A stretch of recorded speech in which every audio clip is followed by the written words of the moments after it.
Hello বন্ধুরা, তো আজ ছিল বিশ্বকর্মা পুজো। আমি কিন্তু সকালবেলা স্নান কমপ্লিট করে পুজোর মোটামুটি কাজ কমপ্লিট করে ঠাকুরমশাই আসার অপেক্ষায় ছিলাম। একটা লাল সাদা শাড়ি পরে নিয়েছি। তো ঠাকুরমশাই আসছিলেন না বলে একটু ভিডিও করে নিয়েছি। এদিকে আমার ছেলেও ঘুমিয়ে পড়েছে।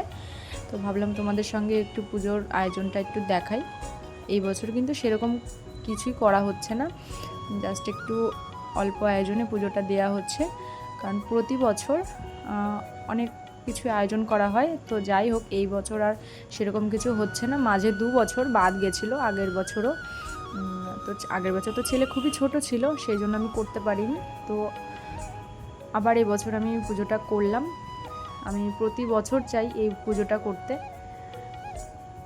কিন্তু এই পুজোটা আমার বিয়ের আগে থেকেই হয়ে আসছে। আগের বছর কোনো রকমভাবে বাদ চলে গেছিলো। আগের বছর কোনো মতেই সম্ভব ছিল না, তাই করতে পারিনি। তো ব্রাহ্মণ আসছিলেন না বলে কিন্তু আমার সময় কাটছিল না। আর একদিকে ভালো হয়েছে, তোমাদের সঙ্গে একটু ভিডিও শেয়ার করতে পারছি। তো এইদিকে আমার ছেলেও ঘুম থেকে উঠে দেখে যে তার দাদা চলে এসেছে। আর এর থেকে খুশি তো তার কাছে আর কিছুই নয়। প্রতি বছর কিন্তু অনেককেই বলা হয় এই পুজোতে। তো এই বছর সেরকম কাউকেই বলা হয়নি, যেহেতু হুট করে মানে ঠিকঠাক হয়েছে যে পুজোটা করব, সেই জন্য কাউকেই বলে উঠতে পারিনি। আর আমরাও একদমই কোনো রকম পুজোটা দিয়েছি। ঠাকুর যেরকম চাইবেন, ঠাকুর সেরকম যেরকমভাবে নিতে চাইবেন পুজো, সেমনই হবে। আমি ঠাকুরকে ভীষণভাবে বিশ্বাস করি। সবসময় এটা মনে করি ঠাকুর যা করছেন ভালো করছেন, যা আমার সঙ্গে খারাপ হচ্ছে মানে নিশ্চয়ই আমার জন্য ভালো কিছু আছে। তো অনেক অপেক্ষার পরে কিন্তু এই প্রায় 2-2:30টার দিকে ঠাকুরমশাই চলে এসেছিলেন।